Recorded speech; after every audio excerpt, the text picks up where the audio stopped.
Hello, Tea Party. Thank you very much for this opportunity. My name is Jerry Pittman. I'm running for Constable in Precinct 2, which is Garland and Rowlett and Saxon, Mesquite, Sunnyvale, and Bald Springs. I'm a 37-year veteran of law enforcement in this community, 25 years retired lieutenant with Garland PD, 12 and a half years with Dallas County Constable's Office. I'm running for this office because I've worked for 3 different constables in the last 12 and a half years. 2 of those constables, or in fact all 3 are Republicans and 2 of them were outstanding. The one that I'm running against was, in my opinion, not so outstanding, and I decided that rather than be the kind of person who would stand around and complain and gripe, that I would do something about it. So I decided to run against that individual to see if I could change the policies and make things better in this community. Thank you.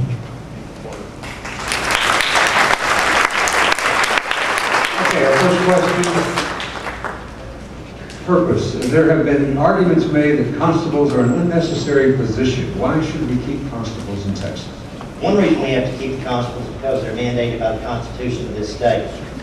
In order to get rid of the constables, there would have to be a constitutional amendment, and that's not likely to happen.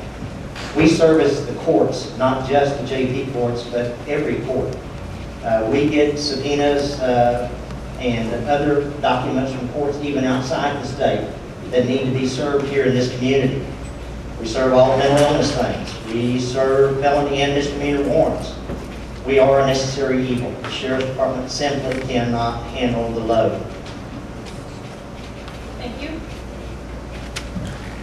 Working with the county commissioner and the inevitable budget cuts, how would you cut back and prioritize duties? Well, I understand that they're considering getting rid of the traffic cars. I actually don't have a problem with that. I think that the traffic cars were abused. Had they been operated properly, I think it would have been a good deal, and it would have benefited the county and the citizens. So if they would like to get rid of that, I really don't have a problem with it. Some other things that we could do, there's hundreds of thousands of dollars available in law enforcement grants from the state and federal government for training. I don't know of any of the constable's offices that are currently using that money. It requires a grant in most cases, and I would apply for that money for training. Thank you very much. Very good. You can take a seat over there.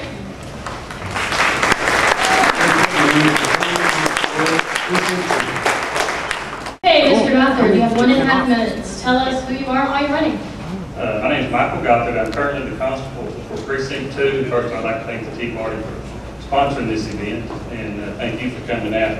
The reason why that I'm running for re-election is I put the taxpayers first. In the 8 years that I've been in office, I've cut my budget about $300,000. I've been under budget in 4 out of the 8 years by over $800,000 that I've returned back to the taxpayers. We have the highest service rate of warrants in the Dallas County Constable's Office with a 71%. Our civil rate for the 8 years that I've been in office is 76% service rate. And I feel that I give back to the community. I'm involved in quite a few community organizations, the New Exchange Club, been president, vice president, president-elect. I've served on the board for the Texas District Exchange, and I give back to the community. I'm involved in my church, which is very important to me.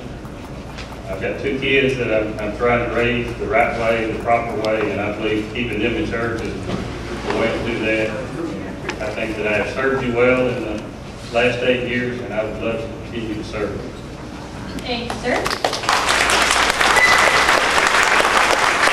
First question is going to be, there have been arguments made that constables are an unnecessary position in Texas, so why should we keep them? The constable's office is your first line for the people. I get a lot of calls from constituents. You have the Garland Police Department, all the police departments in our agency.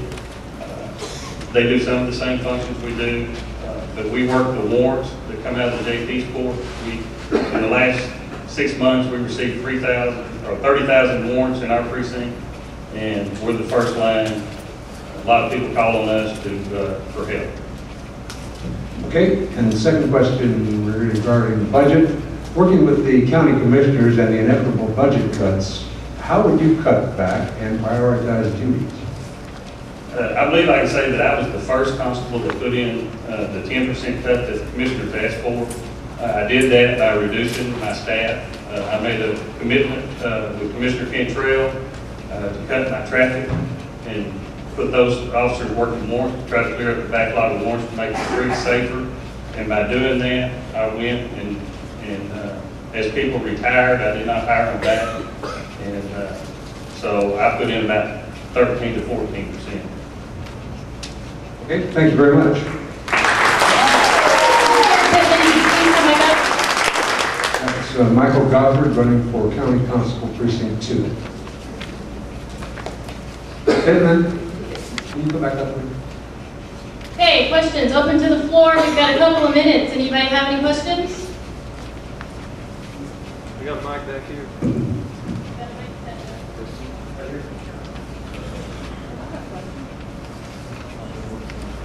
What is the rate of, there we go, Don? No. Yeah. Oh, speak loud, please. The rate of return on the warrants, they said there are 30,000. How many of those that assume that 30,000 have been served? And what is the return on the warrants?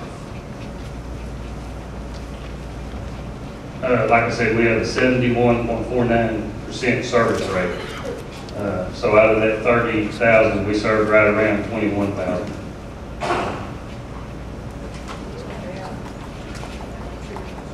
And what happens to the others?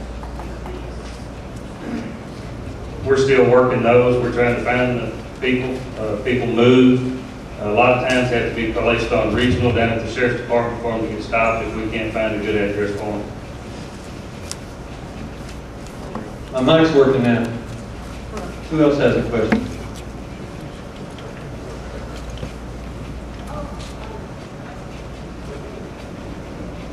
Okay, this is a dumb question. Do you ever get warrants that you think are frivolous or maybe something that you don't believe in or unconstitutional? What would you do about that? Actually, occasionally, we do get some MI warrants, mental illness warrants, in the past that we didn't feel was actually a good warrant. We think it was somebody that was just wanting to get somebody put in Parkland for 24 hours. One instance, we brought them back to the judge, let the judge review that person and talk to them, and they ended up letting them go because it was a family violence situation. And so we took them before the judge. I can recall in the last 12 years, even in his office, where we've gotten warrants from out of state that we looked at that were not servable. And most of the guys who do this are experienced enough to know that there's a flaw, and we can send it back and ask for an adjustment or just not servable. Great, thank you. Thanks, gentlemen.